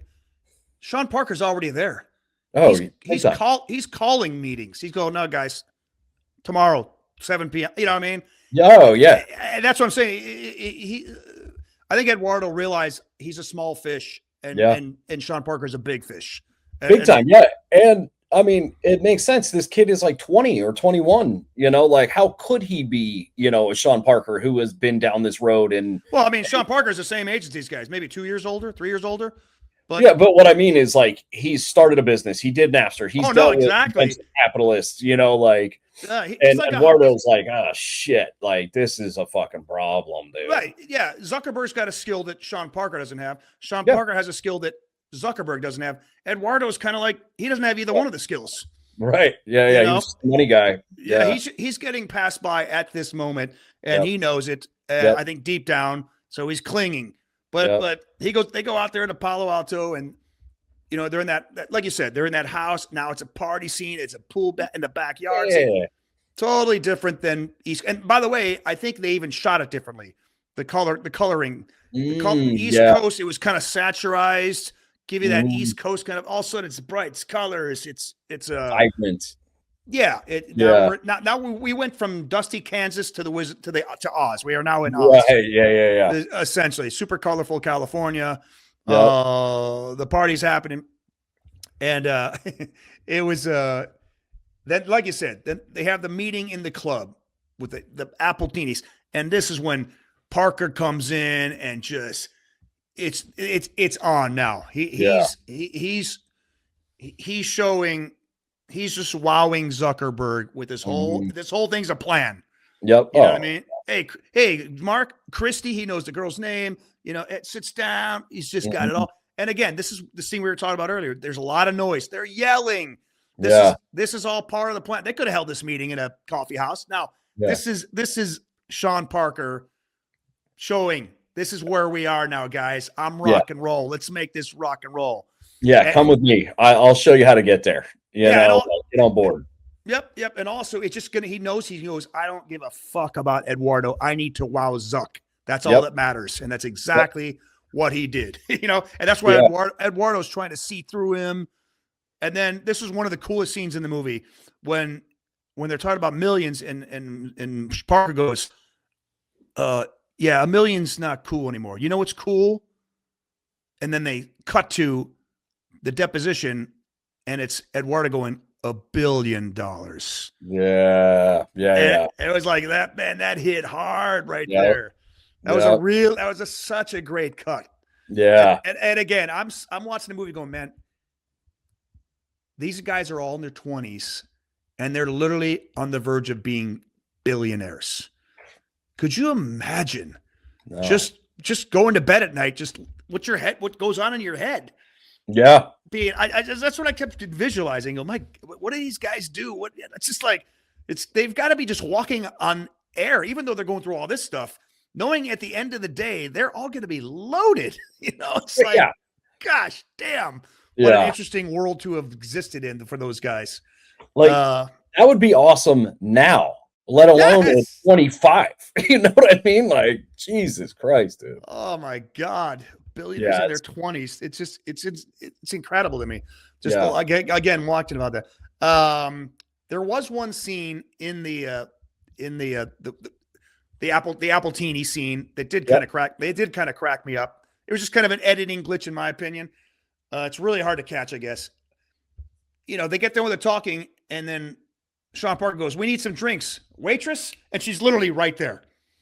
Oh, it wasn't like there was a waitress and then a pause and then she comes walking over. It's like literally she's right here. There was no need to say waitress, or they should have given it a few pauses till she came over. Yeah. It's literally like she's right here. Okay, gotcha. Okay, I missed that one. Yeah. It's kind of funny. We don't, unless she was just standing. He didn't need to yell it because there's no way she was that far away if she's this close right here. It was kind of a funny, maybe just slip of an edit or something, but I noticed it. I thought it was funny. I missed that one. Didn't it win Oscar for best editing too? Yeah, it did, and it deserved it. Oh yeah, 100%. This is not something I think it wasn't so noticeable. Who knows? And I didn't notice first time I watched it either. No. But so anyhow, Sean Parker, he's got again the midpoint. This is Act 2, the midpoint. Mark and Eduardo meet Sean Parker, founder of Napster, whose charismatic vision of a global billion-dollar company alienates Eduardo, which is exactly what we just talked about. So now we go to the third part of Act 2, the dilution. Sean Parker orchestrates a deal with investor Peter Thiel, actual guy, which includes issuing a new stock that heavily dilutes Eduardo's shares, squeezing him out of the company he helped to found. So are we skipping ahead here a little? Are we missing anything as far as before we get to this? I mean, a couple little things, but I think it's all skippable. One thing I do want to point out, when the Winklevoss twins are doing that rowing race in England or whatever, the way that is shot, it was so incredible with like the cameras right over the guys and then sweeping over the water and the mist and everything. It felt to me like Fincher was like, all right, this is a lot of people talking. I need a scene where I can show that I am still directing this fucking movie. It was way more cinematic than it needed to be, like right in the middle of it. Very cool. Just a very cool sequence. It's funny because when I was watching it, if you go back in, and I believe I read this, the first shot, like of the boats in the distance, it looks like a miniature. And I think it was a miniature shot. Oh, interesting. Yeah, it's a miniature shot. And I believe they shot it somewhere on the East Coast. I don't think they went way over there. Maybe some exterior shots, but I agree. Just absolutely gorgeous energy that's I don't know if we get to that part yet or whatever. I don't want to skip ahead. So anyhow, after that scene of them rowing, now they're in the suits talking to all the people. Yep. And then they go into the room, the two Winklevoss and the other dude. Yep. And they're trying to convince a guy, no, man, it's everywhere. Whatever. They see the paper, and now that's when they realize after Sean Parker, he goes, I'll get you into two different continents. Yep. Remember, Sean Parker says that. And in that, by the way, going back to that dinner thing, that's when you saw they have Zuckerberg going, oh yeah, I'm won over, and Eduardo was like, fuck. Oh yeah, basically that's it. Fuck. Yeah. I don't trust this guy. I don't like this guy. But he's also just like you said, a complete another threat to Eduardo, who's just, what do I do now? There's no need for me. I can't. What am I going to go back to New York, start knocking on doors? Yeah. Last for sure. Yeah, that's when you go settlement, man. Give me my money. But so now this is showing us that it is now over in England. The Facebook is now over in England, and that's when and this is the funniest moment unintentionally of the entire movie. The three of them in that room trying to get the one nice Winklevoss guy to finally get mad enough. And what does he say? He goes, "Let's freaking gut the nerd." Nice. Now, if you go watch it, he actually said, "Let's fucking gut the nerd." But they wanted to, no, we need to make this PG-13. So they overdubbed it for freaking. And it just rings so not true. Like he's so mad, but let's freaking gut the nerd. But that's a scene I think if they could have reshot it and just said, how about like, damn it, let's go. Just something like that. Not like, let's freaking gut the nerd. That's just a little, that's dialogue written, not said. Yeah. Okay, I'll have to rewatch that because I didn't catch that either. Yeah, dude, it was so unintentionally hilarious. Let's freaking gut the nerd. He actually said when they shot it, let's fucking gut the nerd. And they changed it. It just sounds so untrue. And I will say, what's the other line earlier? They're 6'2", 220, and there's two of me. Yeah. That was another line where I'm like, okay, Sorkin, we get it. You're cutesy. Yeah. I didn't really. that line didn't really. I was like, okay, bro. Yeah. That was maybe the only line I was like, yeah, we get it.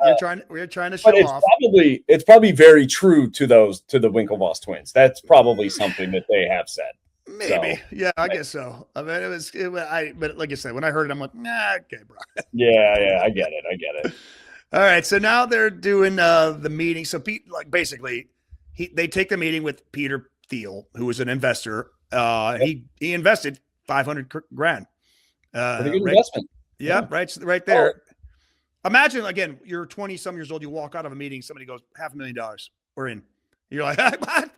Shit. Gosh, damn, man. But not only that, but again, you're Mark Zuckerberg. You're 20 some years old, but now you're all of a sudden you're responsible for all these people working underneath you. Mm-hmm. That's just got to be a weird feeling. Yeah. To be like this whole team of engineers who are literally your company is responsible for their employee. Just it's mind-boggling to just think what must have gone on in this guy's head as he's going through this whole process. Yeah, I didn't even think of that. Yeah, you have full employees and shit now. Yeah, you're responsible for these people, their livelihoods. You're hiring. There's things you don't plan to do when you're just creating a website. Right. Just wild to be the head of a corporation. Like, geez, that's going to employ too. Yeah, that's going to employ 10, 20, 30, 40, 100, thousands. It's just like, gosh, damn. Mm-hmm. Okay. So anyhow, then they do the stock thing, and and then now we're back to the deposition, going back and forth to the deposition where they've diluted Eduardo's stock. Oh wait, hold on. Before that, we missed one key thing where Eduardo froze all the accounts. All right, which he actually did, by the way. Yeah, I saw that too. Yeah, and that I think that was the final nail in his coffin. Was just like, dude, you fucked this whole thing up. Like, you were probably only here because you're my good buddy, and then now you did that. Like, I'm sorry, you're out. You're out. Yeah. No, I mean, yeah. It was a last throw dart for Eduardo because he was out otherwise, and that's the one last card he had was that cash. A little bitch move, yeah. Yeah. Well, I'm not saying I would have done the same thing the way he was getting pushed out, but that's the only thing he had left. That's it. Yeah. Otherwise, he's done. And by the way, I looked up how the whole stock thing works. Like, I'm like, how did they dilute Eduardo's stock, but not anybody else's? Well, turns out, I guess, when he signed the contract for 33% shares, in the fine line dialogue, which I guess he didn't have looked over. Yeah, too. He was not. It's technical stuff, but he was not. He had the stock, but he wasn't like a director of the board, so he couldn't make any decisions. And the other people like Zuck had 52%, Sean had let's just say 8%. And then the loaners had 2%, whatever the case may be. But what they could do is Facebook could just literally issue more stock. They could just we're going to issue 1 million more shares, which dilutes everybody's, but we'll give, 300,000 to Zuck. We'll give 300, but they didn't have to give any to the only person who didn't get any when they did this was Eduardo, which meant his initial thing, the percentage just kept being worth less and less as each stock itself was worth less. That's how he got through. What I understand is it didn't go down to 0.05 like in the movie, but it did go down to 10% after being up 30% or something like that. So I mean, a lot of fucking money. I saw that. I was like, holy shit, man. You imagine, dude, these young 20-year-old friends, and now they're arguing over billions of dollars. Just fucking wild to me. Dude, and the craziest part too is in that scene when they're explaining everything to him, and the lawyer's like, "Here's the documents," and then he goes, "Want to use my pen?" And he just has this look on his face where you're kind of like, "Dude, don't have somebody look this shit over." And he just starts signing everything, and you're like, "Oh my God." Yeah, absolutely. And he goes, "I thought they were my lawyers." And you're 20, you're in your room, in that room with guys in suits. You're with your best friend. It totally makes sense. I get it. I get it. You don't think you're getting fucked over in this moment, but just the look on that actor's face It was perfect. Yeah, care to use my pen? And just that subtle, I was like, yeah, holds the pen up like this. Yep. Oh man, fucking A. Yeah. And if honestly, if Zuckerberg did do it that way, fuck him. What a fucking shitty thing to do, man. If you want to call Eduardo into a private meeting, sit down as friends, go, dude, here's where it's at in life. You're gonna get paid. You're gonna get paid, but here's where I'm going. So, dude, let's do this the best way for both of us. To do it like this is just, oh man, come on. The worst. Worst. Yeah. So the timeline. Now we are to Act 3: the consequences and the billions. Part 1 of Act 3: the legal reckoning. The timeline catches up to the deposition rooms, where Zuckerberg is simultaneously being sued by the Winklevoss twins for stealing the idea and Eduardo for diluting his shares. And the stealing of the idea, again, even in the movie, it's to be determined who's right and who's wrong. What again? To this day, we don't know. That the Winklevoss had the ideas, but again, like we said, it's like, hey, I got a great idea for a screenplay. Write it for me.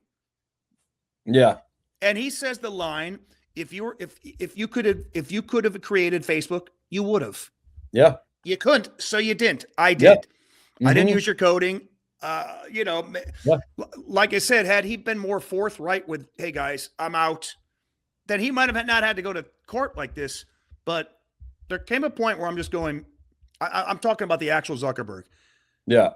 Dude, pay him. Who cares? Yeah. Give me an amount. Pay him. Done. Sign. Goodbye. Why the depositions? What are you fighting for, dude? I think they ended up getting paid $65 million. Not even in the grand scheme of things that much. No. In the Facebook grand scheme of things, that's even back then. Yeah, like you said, man. That's nothing. Yeah. That's a good point. I don't know because I could see Zuckerberg being a little asshole about it and being like, no, I'm not paying you anything. Like, okay, well, now we're going to go to court. Like I could totally see him doing that. Yep. But he knows he's going to lose. Like at the one point, the one guy says, I can't wait to stand over you while you cut us a check. And he goes, I know. Like he knows what's happening. So yeah, it's a good point. I don't know why he didn't just be like, how many zeros at the end of this to never fucking see you again? Exactly. Like, exactly. Mm-hmm. Who knows? It might have happened somewhere like that. But I'm just saying there came a point where you just realize, is this worth my time? Yeah. Go away. Go away. Go away. Seriously. Here's your money. Yeah. Go away. Fuck off. Yeah. Yeah. That's the sort of ultimate fuck you. There's a check. I never want to see your face again. Gosh. Yeah, exactly. I'll just mail a check to your lawyer's office with an NDA. Don't ever contact me again. Bye. That's it. And Eduardo, it's funny because Eduardo, after he got paid, he is one point not the youngest. It's funny, the guy we not even talk about is their other friend Dustin, who at one point was the youngest billionaire in the world. He was even because he was even younger than Zuck, and he got his percentage. He's obviously not included in any of these lawsuits, but he got his percentage, and I think he's worth like 20 billion. These kids, man, my God, all of them, wild. So anyhow, then the final statement, Mark's legal team advised him to settle with both parties to avoid a jury seeing his callous emails and dismissive behavior, resulting in a $65 million payout to the twins and a reinstatement of Eduardo's name on the masthead. I think both of those things are true. And it is true, by the way, I forget who told him. Oh, no, that to me was one of my favorite scenes as well. When everybody was gone and it was just him and Rashida Jones. Is that her name? Yep. And she just kind of sets him straight. Like advises him to just settle, pay, because even though he thinks he can probably win, because he thinks in his mind he's right, she's like, he goes, it doesn't matter what you think. It's what I can convince 12 jurors to think. Yep. And with, like you said, the callous emails and dismissive behavior, which is 100% true. The jury's not going to like him. Yeah. And he might stand to lose. She's basically saying, dude, you're going to stand to lose a lot more. Fucking pay him. Pay him. Yeah. Just go away. And, and that's it, man. And then I thought she, again, talk about a great actress who had barely anything to do with this movie, but everything she did was just perfect. Yeah. And that's the other thing that's like where she says to him, like, you planted that story about Eduardo and the chicken or whatever. And he's like, no, I didn't. She goes, doesn't matter. No, everyone's thinking you did, or at least thinking about it. She's like, it's been 10 seconds. And, I'd like, this is what I do. So just pay him, Yeah, it's just holy shit, dude. Yeah, crazy. Yeah. And then, again, hearkening back to the very first scene, she walks out and she goes, you're not an asshole, but you're trying so hard to be. Yeah. And it's like, it just makes you wonder. For me, at least, I was going, what does make this guy tick? What does make Mark Zuckerberg tick? What drives him? Obviously he's got a brilliant mind that sees coding and sees all this stuff, and it all came together. But it just makes me wonder what does make him tick. It just they're just such a they almost don't live on planet Earth. These people. Oh yeah, they're like operating on a whole different frequency. Yeah, like he's got his own. I don't know if he bought the island, but like Larry Ellison owns an island in Hawaii, and they have compounds for if the world gets blown up, they're gonna go under. It's all this weird shit, man. Yeah. It's like, what else do you do with $100 billion? You're like, well, I mean, I guess I'll just start building underground. Like, fuck, I'm out of ideas. That's kind of what Steve Jobs said when he realized he was dying. He goes, "Hey, man, you can only eat one sandwich." He goes, your car gets you from one place to the next, Yeah. As my grandfather used to say, everybody dies broke. So, all that money. And then, what? At some point, you're going to get old, and that's it. It's weird. And then the climactic scene, the last scene, which is just such a great scene. Yeah. Dude. Left isolated in a conference room, the world's youngest billionaire sends a friend request to his ex-girlfriend, Erica, on Facebook, and then obsessively refreshes the page. Mm-hmm. After all this dialogue, the final scene is just several minutes of silence. Yep. Just brilliant filmmaking. Yep. Because now we're like, oh, he is a human being. What I mean? Yeah. It kind of like softens the blow a little bit. And even if it's not true in real life, it was great for the movie. And it totally made sense. Absolutely. Yeah. It's the one thing he could get. He got everything else in life. Everything. Yeah. Except for that one thing. Yeah. And just so brilliantly acted too. Like the way he you can see him think he takes a second to think about it, and then he looks her up, and then he reaches for the keyboard, and then he stops. And then you can almost see him be like, fuck it, and then send the request, and then just sit there refreshing. Just incredible. Yeah. The one person he just can't get over and all that stuff is from his past. How much has changed in his life since that first meeting. Yeah. Who knows what the timeline is? 1 year, 2 years, who knows? But he went from that meeting, sitting down, trying to get into Final Club, to he's now the youngest billionaire in the world. This is 2 years later, maybe? Yeah. Think about that trajectory. Gosh damn, dude. Yeah. A lot of people said, or what I listened to is a lot of people drew a correlation to this movie, saying it's the modern day Citizen Kane. Not for like the camera angles and all that kind of stuff, but because Citizen Kane was based on William Randolph Hearst, who was the mega media guy back when media was newspapers and all that sort of thing, and he was a kind of a tragic figure in a lot of ways. And then Zuckerberg is he's the guy for Meta and the social media, right? Guy, how we consume media nowadays, right? Interesting. Yeah, I can see that. That's cool. I like that. Yeah, very similar. Again, like with Network, watching this movie, besides the actual story of how Facebook was created, there's just so much more to this movie, man. Yeah. And again, watching it now, after we've seen where Facebook has gone, where social media has gone, it kind of just makes you sad about the innocence that once was. Mm-hmm. Like you used to get excited. You used to get, somebody poked me on Facebook, that's new. Okay, cool. Yeah, like just the simplest little things. Like writing a comment on a wall, and now it is all about how many likes did I get? What did I got? Did anybody, now again, I'm coming from a comedian's perspective, so I don't really post like a family picture. And obviously it's good for people to do that too. But just what is created, influencers, people that grow up back in the day, everybody wanted to be a rock star or they want to be an actress. Now everybody wants to be an influencer. Yeah. You know, I'm telling you, you meet some 12-year-old in Iowa. I want to be an influencer. You know, it's changed everything. Yeah. And it all started. It also makes me wonder why. I would love to know why Friendster and MySpace, because, you know, they were before Facebook. Yep. I wonder why they both failed. Like, what were they missing? Because it seemed to me like, if anything else, Facebook just looked at what they were doing and corrected it. Yeah. And took what they did wrong and just made the necessary corrections to make their things successful. Yeah, I forget who said it, but it was somebody creative, but they basically were like, you never want to be the first one to discover something because you're not going to quite get it right. And it's always going to be the next person that comes along that's going to take your idea and make it the way you couldn't. Yeah. And it always kind of stuck with me. And I think like Friendster and MySpace and whatever the other ones were just kind of fell victim to that. I mean, look, I'm sure they all did fine. None of those dudes are probably working anymore either, but obviously just didn't hit the scale that Facebook did. Yeah. That's a good point, actually.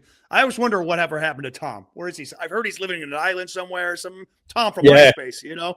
Oh, yeah, totally. And I actually heard not that long ago, he's like a big photographer, like lives in like Costa Rica or in an island. That's what I heard too, down there somewhere. Yeah. Yeah, just chilling. I'm like, dude.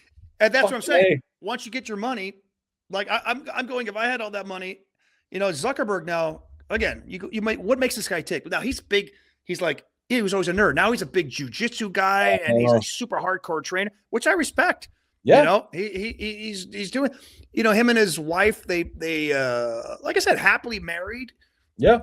One thing I didn't like, they were buying some property in Hawaii, and I think they wanted to alter it rather than keep it preserved, and really pissing off a lot of the locals. Yeah. And I'm like, you got all this money. What do you need that for? You know, just leave people be, you know, don't fuck with the land. Yeah. Altering islands. Like, all right, it's fucked up enough. You own half of this thing. Don't change. But it's just interesting how they portray him in here about chicks. And we got to get chicks. And he's been married since he was young. And then it's Bill Gates, the total nerd, that goofball who divorced his wife. Turns out he was the crazy chick hound. You know, right. Yeah. That was another scene in the movie where the guy comes out. He goes, "Boy, he's what was the scene with the Bill Gates line?" Impersonator. He's like, he said the next Bill Gates could be sitting in this room, and I swear he looked right at you, Mark. And he goes, "Well, do you know who said that?" And the guy goes, "No." And he goes, That was Bill Gates. Like, and the kid was like, "Oh shit, I didn't even realize it." Yeah, that was another moment where I was like, okay, this guy would have known who Bill Gates is. Yeah, probably. Yeah, I thought that's tossed in there for humorous effect, which, by the way, I have no problem with. But I was like, yeah, it was good. Yeah, funny moment. One of my favorite, like, just how much of a dick. I found it so entertaining how much of a dick Zuckerberg was in this, especially the courtroom, the deposition stuff. But the one guy, Eduardo's attorney, I guess, was like, "So you put the initial $1,000 in, and then you cut a check for an additional $18,000, making it a $19,000 investment. Is that correct?" And Zuckerberg goes, "Hold on," and then he sits there and goes, "Yeah, that's what I got." Yeah, dude, that's like, fucking my math checks out. Yeah, dude, like, oh my god, what a fun role to play, man. Just a dick, like a snide dick. Oh. And then the other like famous one with the where the guy's like, do I have your attention? And he's like, "No, you have the minimum. You are not worth any of my attention." Your condescending question. He's like, oh, he's talking to these, you know, older, wise attorneys. You're this young little punk wearing flip-flops talking shit to everybody. And they're probably charging $2,000 an hour. You know, like, who knows what these lawyers are getting paid? And he's richer than all of them combined. By far. Yeah. Like, like, what a weird position to be in life when you almost have no equals at your age. Yeah. You know, you don't, who are your equals? You don't really have any. Yeah. You know, you're superior to everybody. You know, you were worth more. It's just got to be a weird, that's why it's probably good that he got married young and, you know, knew her before he was who he was, basically. To keep him normal, just because what else would he do? What do you wake up and, you know, how many different companies can you invest in and keep trying to, you know, so. Yeah. Who knows? There's a pretty cool scene because hold on, I didn't want to interrupt, but you know, Zuckerberg has said that, everybody said this is a fictionalized thing, and but there's a scene. He was Jesse Eisenberg. He was the host of SNL, and he's out there right in 2010 or 2011 or 2010, whatever. He comes out and he starts talking about the Social Network, and then Andy Samberg comes out as Zuckerberg. He's like, "What's up, man? I'm Zuckerberg." A couple laughs, and the real Mark Zuckerberg was in the green room with Lorne Michael, and then he goes, "Hey, what's going on?" And then he comes walking out, and now it's Andy Samberg as Mark Zuckerberg, Jesse Eisenberg, and the real Mark Zuckerberg. Jesus, you can watch it. It's on YouTube. It's not really it's hilarious to watch, but Zuckerberg, the actual guy, is just so awkward. Even being himself. Obviously, he's not an actor. He's not a comedian. He doesn't know what to do. But it's just funny to see him. But it also tells you, okay, yeah, it may not be accurate, but he's not all angry about the way he was portrayed. He's having fun. He's having fun with it too. And from what I hear, nobody ever heard much about him. Like, he wasn't doing interviews. You didn't see much about him.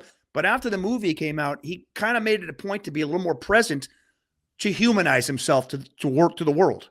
To show, hey guys, I'm not this guy. I'm not a robot. I'm a real person. And so maybe him or his team or whatever, and appearing on SNL just to sort of humanize himself to a degree. Yeah, show you got a little sense of humor about it. It makes sense. I'm sure he was nervous. It's fucking Saturday Night Live. This guy's not a performer. He's probably scared. And it's so obvious. He just doesn't know what to do. Okay. I'll check that one out. That's awesome. Funny. And then I don't know if you heard this story. I discovered this one. Apparently, Fincher went to the studio and was like, this is going to be a $41 million budget. And they were like, yeah, we're going to give you 30 million. And he was like, it's going to be $41 million. And they were like, okay, we'll do 33 million. And he was like, it's going to be $41 million. And Aaron Sorkin was like, it's $41 million. And they were like, fuck it. Okay. So they greenlit it, and it came in at like $40.8 million budget. He just just knew. And Sony was trying to lowball him, and he was like, this is what's going to cost, and just knew right away. And just what, no, you're not cutting the budget. And then it made, 250 million, something like that. Yeah. Worldwide did what should have cleaned up with the Oscars. Should have, a King's Speech, fun movie, but this should have swept the Oscars in every category, in my opinion. Yeah. Oh, I agree. And we didn't really talk about it, but the fucking score is just like, it's so perfect. I mean, we're talking maybe one of the all-time great career pivots, from 9 Inch Nails to I'm going to score movies, and just like killing it. But also like understated, not like rocket. Yeah. It just really understated, moody. And by the way, I thought it was, as soon as I heard the music at the very end, Baby You're a Rich Man. Because that's one of my favorite Beatles songs, has been since I was a little kid. And it's not a big, it's not a big hit. It was, I don't want to call it, it's hard to say album track when it comes to the Beatles, but it's an album track. Yeah. And it's honestly, the song itself isn't talking about how much money you have. It's talking about your soul. You're rich. You got a good inside. Is what the song's actually about. So I just thought that was a great, as soon as I heard that music play, I'm like, oh man, what a fucking killer song to end the movie. Because you don't really hear Beatles songs in movies very often. Yeah, that's true. I didn't even know it was the Beatles. So like I said, album track. Yeah, it's fun. I just was really, I said, what a great ending to this damn movie. Yeah. So unless you got anything to say about the movie, let's get on to our rankings. Yep. You want me to go? Yep. Well, you know what? I'll go first since it was your movie call. Okay, cool. All right. So it's fucking weird, man, because you know me, I'm tough on everything. And we've already done I think I already gave 1 A+ to Maltese Falcon, and then Network I gave an A+ to. Yep. And I hate to say it, man, but despite the few unintentionally funny moments in this movie, Quentin Tarantino said this is the best movie of the 2010s. I might expand that to this is the best movie of the 2000s, period. Yeah. I'm giving this movie an A++, my brother. Yeah. This movie, there was just so much perfection. the older movies like let's just say Maltese Falcon. It was a simpler time. The movies are simpler. The camera angle, the way this was shot, the way this was acted, all these young actors, perfectly done. It kept the story. You were never going, oh, I'm getting tired, I'm getting bored. And it's all fucking dialogue. Yeah. Yeah. And the bigger things it touches on, like this is a movie I'll go back and watch every 5 years because I feel like I'm going to get something new. Yeah. It's a precursor to how the world has become right now. I couldn't believe as it was hitting me. I'm getting memories of all this stuff I used to do. Again, like performing in colleges and having those kids goes, we're not on Facebook anymore. That's for our parents are. I'm like, oh, right. But anyhow, it just was way different than an experience than I expected, more than just seeing a movie. So plus, if that's an even category, I'm creating it right now. There you go. Nice. I also went A+ for network, and this, like, you nailed it. It's 2 hours of people talking. Like, this should not be as good as it is. You know what I mean? Like, and it's this could have failed in so many different ways. You know, like this could have just been a complete tragedy of a movie. And instead, for me, it's an A+ for sure. I mean, it's like, I agree. This is one I need to revisit, every few years just to see like how it's holding up. But I mean, there's just so many things that I found just absolutely killer about it. And I'm sure the next time I go back and watch it, I'll probably be like, holy shit, I missed this whole subtext or this whole thing, but just absolutely incredible. Everything about it. Yeah. And again, watching it and just thinking a bigger picture, I'm like, all this money these guys have, at the end of the day, you're still just guys. Yeah.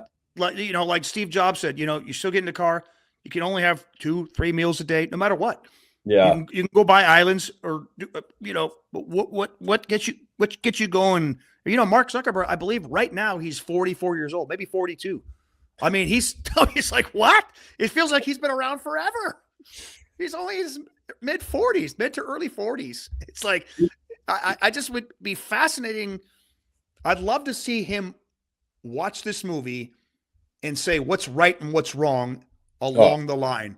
I would I would love to it just made me want to be a fly in the wall to when it all actually went down. Yeah. How it all really went down. Yeah. That's crazy. The dude has been he's been a billionaire for half of his life. I know, man. That's staggering. And you don't even count the first 18 years. Yeah. So like 85% of his adult life he's been a billionaire. That's what I'm saying. Sitting in your car, going to bed at night in your 20s, knowing you don't have to work. You'll never have to work. It just boggles my mind.